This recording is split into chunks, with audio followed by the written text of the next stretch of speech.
De toute façon, très important. Alors, au-dessous encore de vos notes, ce n'est qu'une préparation, puis bien sûr on fait gros, mais c'est en vue de mardi, tout ça, bon. Alors, la nature.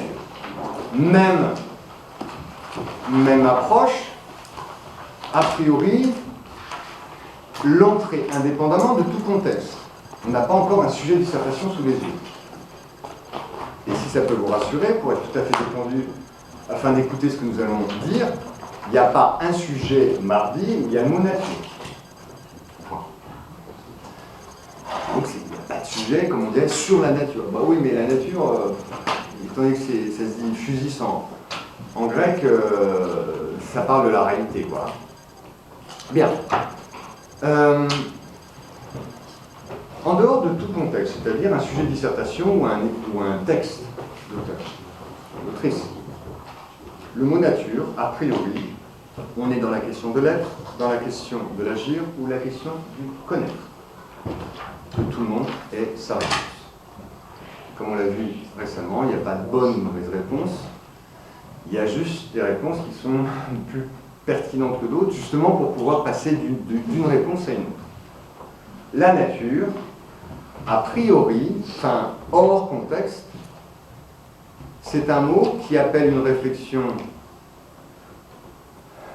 dont l'horizon est un questionnement sur l'être, sur ce qu'il y a, et nous qui existons parmi toutes les choses qui existent, c'est-à-dire l'existence humaine et la culture, ou c'est plutôt une réflexion qui appelle c'est plutôt une question qui appelle une réflexion sur la connaissance ou sur l'action. Voilà, c'est ça la même question que déjà la semaine dernière à propos d'autres thèmes. Et c'est très formateur, je trouve.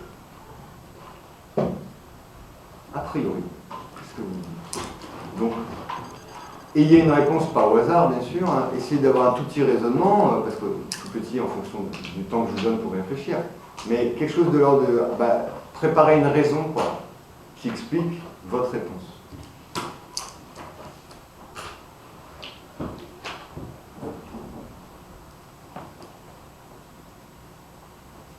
Ça tombe bien. Avant que vous leviez le sourcil, je me suis dit, ça me ferait plaisir d'entendre la voix d'Ophélie, que je n'ai pas dit. Vous voyez la question, parce que comme... A priori, même si je ne vous laisse même pas le temps de réfléchir, nature, la nature.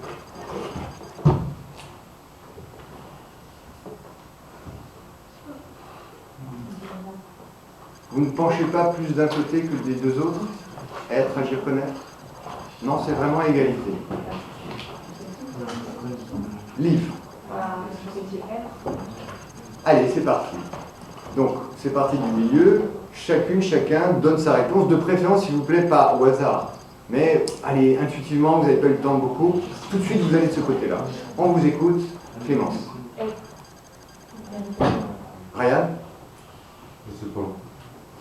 Être. Connaître. Connaître.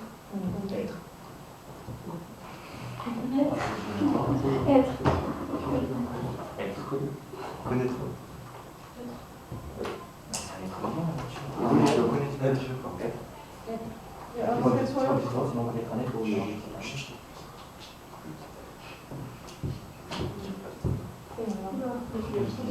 Vous savez pas?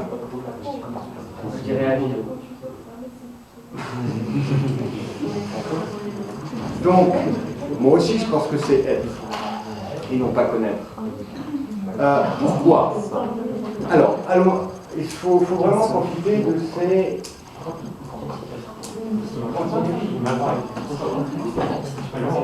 Donc, en dehors de tout contexte, écoutez bien et puis prenez 2-3 notes quand même.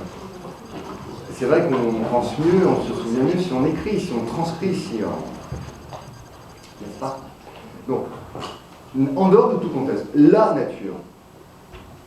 Nous vivons une période où on est constamment rappelé à justement cette réalité. Mais la nature, c'est nous aussi. Nous faisons partie de la nature, il n'y a pas la nature et nous. Bref, la nature, peut-être que ça s'entend encore mieux en grec, physis, comme une fois on a dit ce mot-là, qui donne le mot physique, ben, c'est l'ensemble de la réalité en fait. Et la nature, c'est non seulement les vivants, mais aussi les non-vivants. Comme nous disions tout à l'heure en géologie, la nature, les planètes, la Terre, le système Terre, la nature, c'est que, tiens, si on pense à la notion de système Terre, très utilisée aujourd'hui par justement les géologues, mais pas seulement. Système Terre, on peut le rappeler, ça peut vous aider à faire un paragraphe pour montrer que vous comprenez un peu de quoi nous parlons, quoi, de quoi vous voulez parler. Ce que les climatologues, mais les géologues appellent système Terre, c'est donc, oui, bien sûr qu'il y a des vivants, la biosphère, mais il y a aussi les montagnes, et tout ça, la lithosphère, lithos, la pierre, hein. Il y a aussi, et c'est en rapport bien sûr avec la vie sur Terre, l'eau, l'hydrosphère, et puis il y a une atmosphère. Ça permet aux vivants des échanges gazeux, en particulier avec l'oxygène. L'atmosphère. À quel moment c'est plus respirable sur Terre, ça est encore, tant mieux. Donc, nous voyons qu'à travers ce genre de concept, système Terre, je ne sais pas quelles sont les catégories, les mots que vous employez en SVT.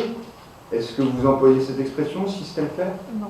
Bon, bah, sachez que si vous allez écouter telle ou telle chose sur Internet, des conférences et tout ça, on va vous en parler.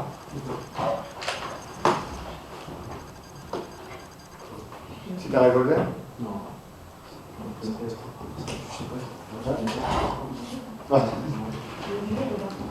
Juste pour rappeler que la nature, c'est donc l'ensemble de la réalité. C'est ce qu'on appellerait aussi l'univers. Mais voyez, même raisonnement que tout à l'heure, chaque science est définie par un objet qu'elle contribue à définir. Et si nous parlons de sciences naturelles, on va s'intéresser comme par hasard plus au vivant, au reste. Mais bien sûr, le reste va être envisagé, va être pris en considération, puisque le reste, l'hydrosphère, la lithosphère et l'atmosphère, c'est les conditions de vie pour ces vivants. Donc on va aussi en parler. C'est pourquoi c'est la science de la vie et de la Terre, les sciences naturelles aujourd'hui. À mon époque, on parlait de sciences naturelles. Bien. Donc, en dehors de tout contexte, la nature égale univers, égale pour un grec cosmos, c'est l'ensemble du réel. Donc c'est la question de l'être. C'est tout ce qu'il y a. La nature, c'est pas quelque chose qui n'a pas subi de modification extérieure Après, non. Par déduction, tout à fait. Alors, regardez comment cette définition, mais cette proposition. Ah oui, dans un autre contexte, on va opposer naturel à artificiel, fait par l'art humain. Ça pose toutes sortes de questions. Donc prenez, très intéressant comme remarque, donc hors de tout contexte, la nature c'est l'ensemble du réel et nous sommes une partie du réel. Et d'un point de vue, comment on va dire,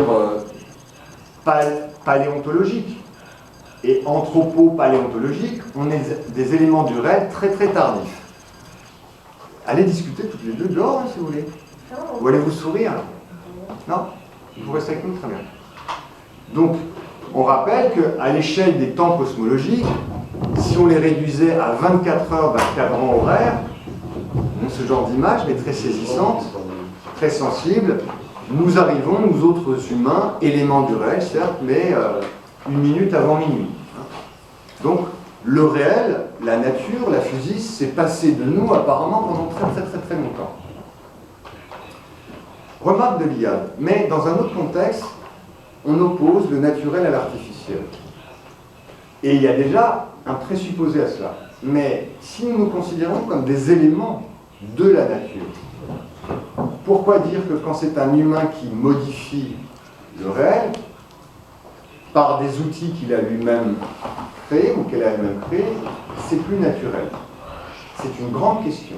Ça pose la question de savoir à quelle place mettre l'humain dans l'ensemble de ce réel.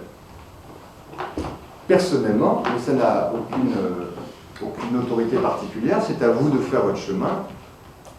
Moi, je vois les choses, comme d'autres personnes, mais je vois les choses ainsi. On fait bien partie du réel, mais, je voulais faire remarquer, comme nous sommes une partie qui pense la totalité, ça nous met un petit peu à part. On est des êtres un peu particuliers. Aussi bien dans l'espace, nous ne sommes qu'une partie, une parcelle, une particule de l'ensemble du réel, et d'ailleurs nous n'occupons, à notre connaissance, qu'une planète parmi une infinité d'autres. Mais nous sommes capables de penser justement cet univers. C'est nous qui unifions, non pas dans la réalité, mais dans notre connaissance, l'univers.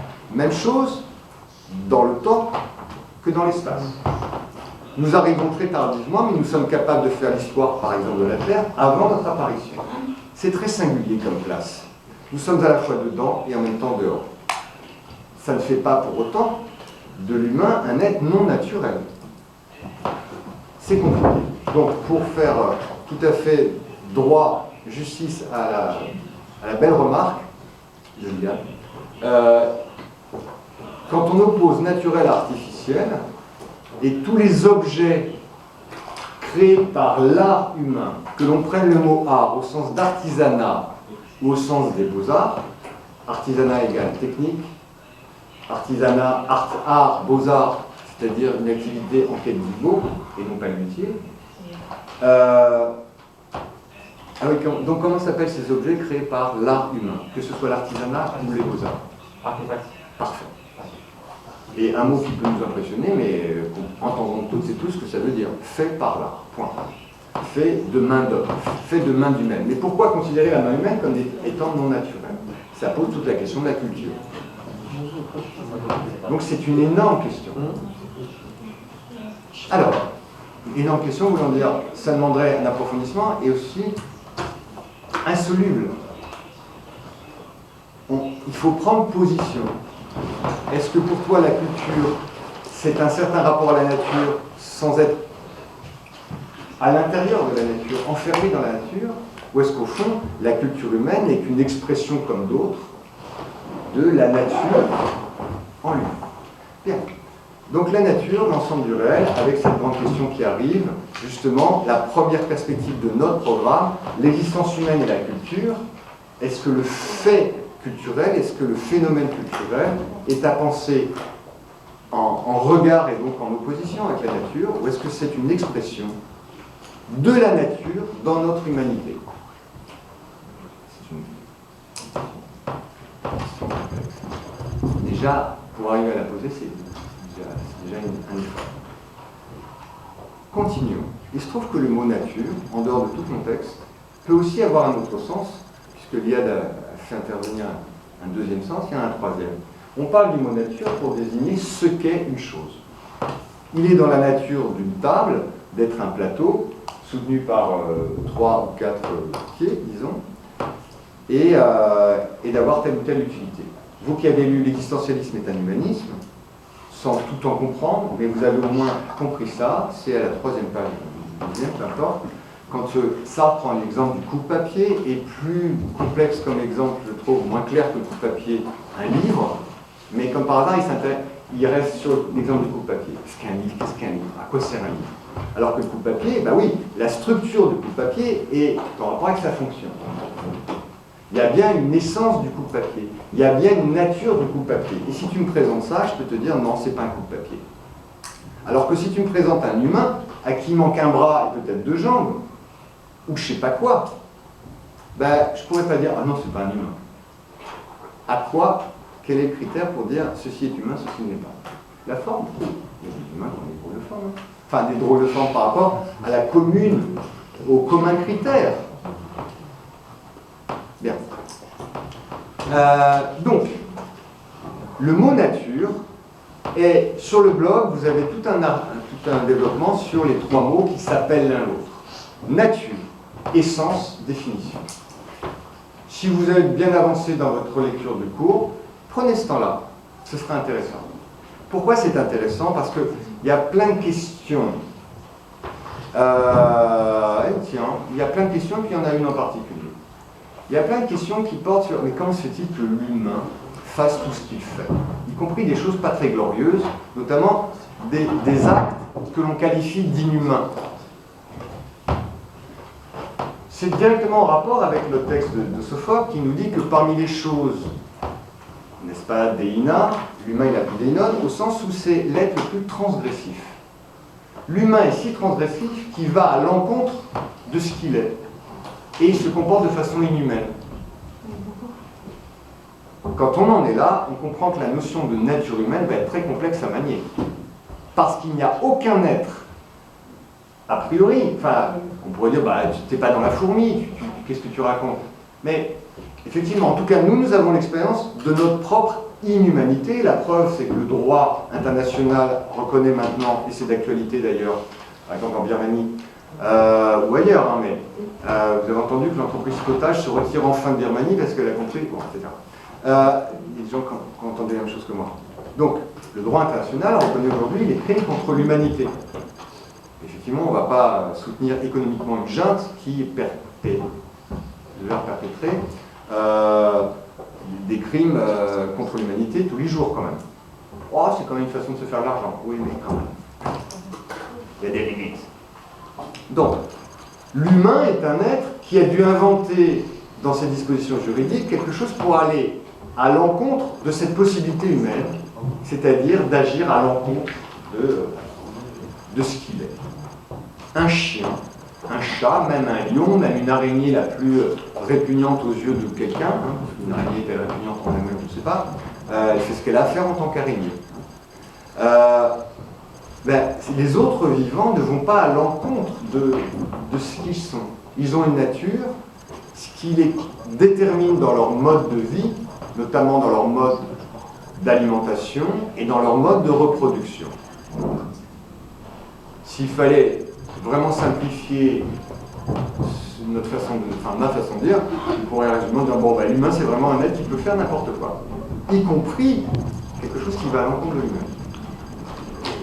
Comment on peut définir ce qui va à l'encontre de l'humain? C'est qui Alors, vous avez peut-être la réponse. Vous avez entendu la question de l'Armand de Sabré? Alors, vous avez entendu ou pas? Donc, Clémence, vous avez entendu ce qu'a dit Sabrine? Ça vous intéresse? Ah, super. Ça marche pour vous? Vous vous intéressez à Sabrine? Oui. Qui ne s'intéresse pas à Sabrine? Est-ce que vous vous intéressez à... Bon, on peut tous parler ensemble? Mais... Je pense savoir. Ah, écoutez, Emilien, je pense savoir. Non, ça on va se moquer de toi. Bah bien sûr, mais on est là pour ça, Emilien, pour c'est notre moquer de capacité à vous. Donc, pardon. C'est notre capacité à raisonner, à avoir la raison, distinguer du Très. Ok, bah merci, sympa.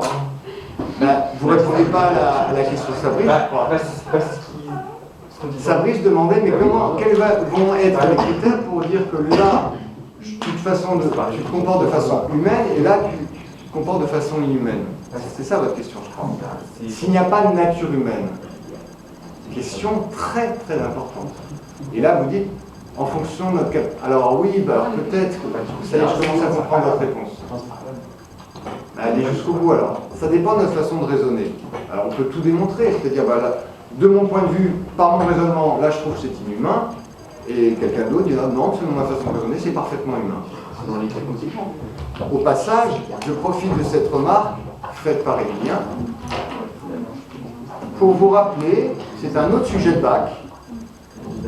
Tout ce qui est rationnel est-il raisonnable? Vous voyez, vous parliez de raison.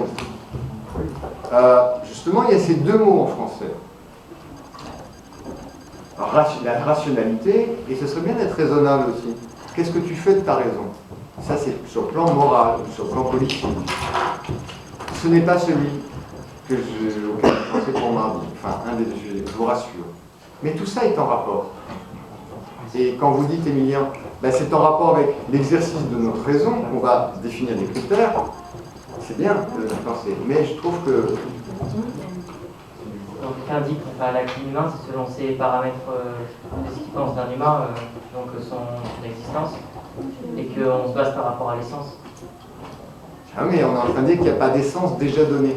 Non, chez l'humain, c'est l'existence qui précède. Bah oui, donc, d'où la question de Sabri, puisque nous n'avons pas d'essence au sens où un coup de papier a une essence, ou une pierre, ou un chou-fleur, je crois, ou une moisissure dit ça. Mon J, Yanis, écoutez. Donc, en ce sens-là, nous n'avons pas d'essence qui nous dise ce que nous sommes. Daphné. Ça dépend de la réalité de chacun. Quelle réalité? C'est ça la question. Il a raison. Moi, je dirais qu'on a une certaine justice morale.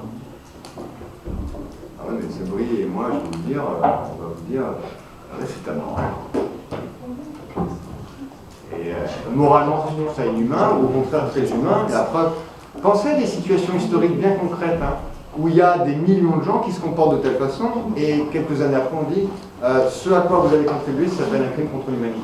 Car sans vous, les trains ne partaient pas. Ouais, Donc, c'est une question très très importante. Hein. Quand on parle, petit conseil, si par hasard c'est la question qui vous intéresse, entendez bien la force et la force tragique hein, du mot inhumain. C'est pas simplement manquer de gentillesse. Ce n'est même pas l'ignominie inhumain. Et ignoble, c'est le contraire de noble. C'est pas bien d'être ignoble, d'avoir un comportement ignoble. D'ailleurs, soyez attentifs au fait que nous disons l'humain parfois est inhumain, mais c'est pas l'humain qui est inhumain, c'est ses actes. Sinon, il n'y aurait pas la possibilité d'agir autrement. Donc c'est les actes qui sont qualifiés, et d'ailleurs juridiquement parfois qualifiés, comme étant inhumains. Donc inhumain, c'est le dernier mot qui nous reste quand nous n'en avons plus. C'est une façon de reconnaître qu'on ne peut même plus qualifier l'acte. On n'est pas loin du monstrueux. Donc le mot est très fort. La question de Sabri était, mais quels sont les critères qu'on va avancer? Quelle idée de l'humain va-t-on mettre en avant pour dire ceci est inhumain, ceci est humain? Le modèle culturel de l'humanité. oh, c'est fort. Oui. Très drôle. C'est pas mal. Effectivement, vous qui vous inquiétez de savoir ce qu'il fallait relire dans le cours, vous avez l'air de bien connaître, parce que on l'a déjà plusieurs fois dit, et c'est Sartre qui, dans ces quelques pages que vous avez lues, encore une fois, dont nous n'avons pas encore parlé, mais il y a des choses que vous avez prises. C'est Sartre qui parle constamment de modèle. S'il n'y a pas de nature humaine qui nous dit ce que nous sommes, qu'est-ce qui nous reste? Des modèles. Qui nous sont proposés par quoi? Par ce qu'on appelle la culture. Ce que l'humain institue. Mais pas par un coup de baguette magique. C'est une longue histoire. Donc, et tout l'enjeu, c'est d'arriver à, comme vient de le dire Chloé, c'est d'arriver à construire une culture des modèles communs.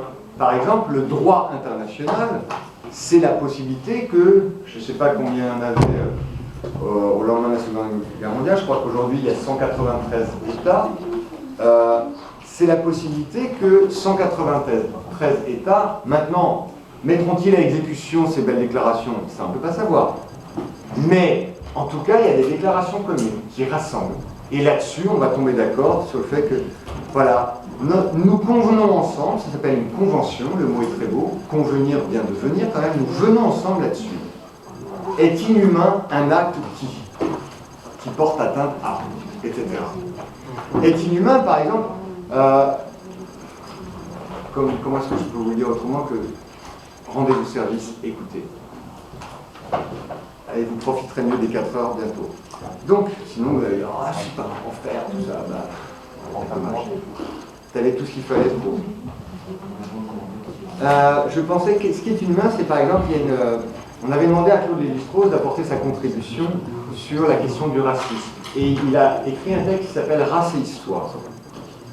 Je ne sais pas, c'est des années 50, c'est un texte très connu, je devrais connaître la date, bon, tant pis. Et par exemple, un crime contre l'humanité, bon, évidemment la question du génocide. Qu'est-ce qui est inhumain dans le fait, évidemment, de perpétrer un génocide, mais déjà de mettre en place idéologiquement, avant même les chambres d'extermination et les camps, etc. En quel sens l'idéologie raciste qui conduit à un génocide dans les actes est inhumaine parce qu'elle va rendre responsable quelqu'un de ce qu'il fait en le mettant en rapport avec ce qu'il est, racialement parlant. D'où l'importance de dire et de répéter, il n'y a pas de nature humaine. Il n'y a donc pas non plus de race. Mais ça fait longtemps que c'est dit, bien sûr. C'est en un sens démontré. Mais même si on n'arrivait pas à le démontrer, et si on le pensait ainsi, il y a le genre humain, il n'y a pas des races. Mais bon, ça c'est déjà du discours, hein, ça a 60 ans ce discours. Lévi-Strauss, Claude Lévi-Strauss, comme anthropologue, a lui aussi beaucoup contribué à cette réflexion. Et c'est entré dans ce qui constitue les différentes versions de la Déclaration universelle des droits de l'homme et du citoyen.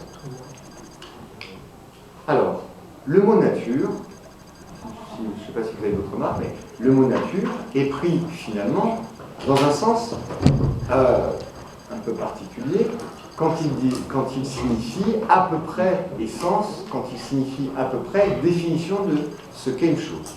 Ou plus exactement, non pas de ce qu'est une chose, mais un ensemble de choses ayant les mêmes caractéristiques.